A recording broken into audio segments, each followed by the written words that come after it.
നമസ്കാരം. ഗസയിൽ പട്ടിണി മാറ്റാൻ വരി നിൽക്കുന്നവരെ വെടിവെച്ചു കൊല്ലുകയാണ് ഇസ്രായേൽ. യുഎന്നിനെ മാറ്റി ഇസ്രായേലിന്റെ പിന്തുണയുള്ള ഗാസ ഹ്യൂമാനിറ്റേറിയൻ ഫൗണ്ടേഷനാണ് ഇപ്പോൾ ഗസയിൽ സഹായ വിതരണം ചെയ്യുന്നത്.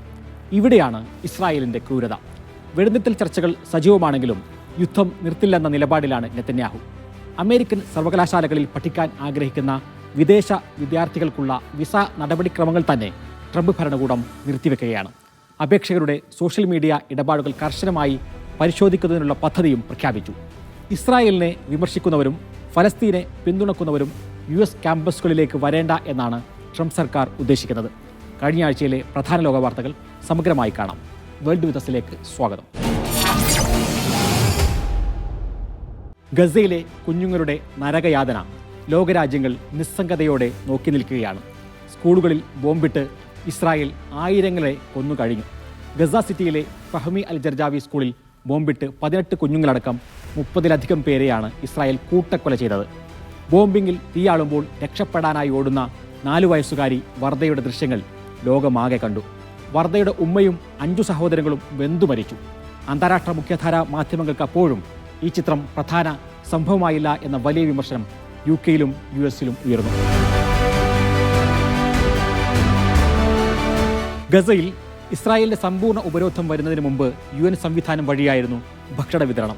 യുനർവ, വേൾഡ് ഫുഡ് പ്രോഗ്രാം പോലെയുള്ള സംവിധാനങ്ങളിലൂടെ 400 സമൂഹ അടുക്കളകൾ പ്രവർത്തിച്ചിരുന്നു. ഇതിനു പകരം പുതിയ കെണിയൊരുക്കുകയാണ് ഇസ്രായേൽ. അതാണ് ഗാസ ഹ്യൂമാനിറ്റേറിയൻ ഫൗണ്ടേഷൻ. ഈ യുദ്ധത്തിൽ ഇസ്രായേൽ ജയിക്കാനും ഹമാസിന്റെ അടിത്തറ തകർക്കാനും 2023 മുതൽ ഇസ്രായേൽ ആലോചിച്ച് തയ്യാറാക്കിയ പദ്ധതിയാണിത്.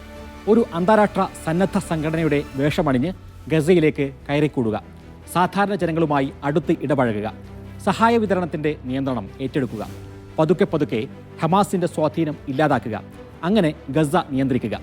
GHFന്റെ ഭക്ഷണ വിതരണ കേന്ദ്രത്തിൽ എത്തുന്നവരെയാണ് ബോധപൂർവം ഇസ്രായേൽ വെടിവെച്ചു കൊല്ലുന്നത്. ഗസയിൽ പുതിയ വെടിനിർത്തൽ നിർദ്ദേശം അവതരിപ്പിച്ചിരിക്കുകയാണ് US പ്രസിഡന്റ് ഡൊണാൾഡ് ട്രംപ്. ഉടൻ വെടിനിർത്തൽ പ്രഖ്യാപനം ഉണ്ടാകുമെന്നും ട്രംപ് പറയുന്നു. സമ്പൂർണ്ണ യുദ്ധവിരാമമാണ് ഹമാസ് മുന്നോട്ട് വയ്ക്കുന്നത്. പക്ഷേ യുദ്ധം അവസാനിപ്പിക്കാൻ നെതന്യാഹു തയ്യാറല്ല. യുദ്ധവിരാമത്തിന് നെതന്യാഹു 4 ഉപാധികളാണ് മുന്നോട്ട് വയ്ക്കുന്നത്. എല്ലാ ബന്ദികളെയും മോചിപ്പിക്കുക, ഹമാസിനെ സൈനിക മുക്തമാക്കുക, ഹമാസിന്റെ സൈനിക രാഷ്ട്രീയ നേതാക്കളെ നാടുകടത്തുക, ഗസക്കുള്ള ട്രംപിന്റെ പദ്ധതി നടപ്പിലാക്കുക എന്നിവയാണ് നെതന്യാഹുവിന്റെ ഉപാധികൾ.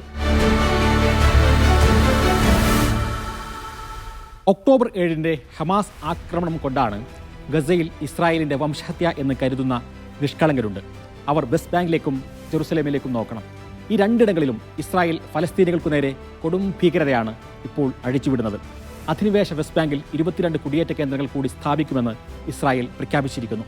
രാജ്യാന്തര നിയമങ്ങൾ മറികടന്ന് ഫലസ്തീൻ ഭൂമിയിൽ നേരത്തെ അനധികൃതമായി സ്ഥാപിച്ച കയ്യേറ്റ കേന്ദ്രങ്ങൾ ഉൾപ്പെടെ അംഗീകരിക്കുകയാണ് ഇസ്രായേൽ. മസ്ജിദുൽ അക്സയിൽ കടന്നുകയറി ആക്രോശിക്കുകയാണിപ്പോൾ സയനിസം. ഒക്ടോബർ 7 ആക്രമണത്തിന് ഹമാസിട്ട പേര് തൂഫാനുൽ അക്സ എന്നായിരുന്നു. വെസ്റ്റ് ബാങ്കിലും അക്സയിലും ഇസ്രായേൽ നടത്തിയ ക്രൂരതകൾ ലോകത്തിനു മുമ്പിൽ തുറന്നുകാട്ടാനാണ് ആക്രമണം എന്നായിരുന്നു ഹമാസ് അന്ന് പ്രഖ്യാപിച്ചിരുന്നത്. വേൾഡ് വിത്ത് പൂർണ്ണരൂപം കാണാം ഞായറാഴ്ച രാത്രി 9:30-നും ചൊവ്വാഴ്ച ഉച്ചയ്ക്ക് ശേഷം 3:30-നും മീഡിയ 1 TV-യിൽ.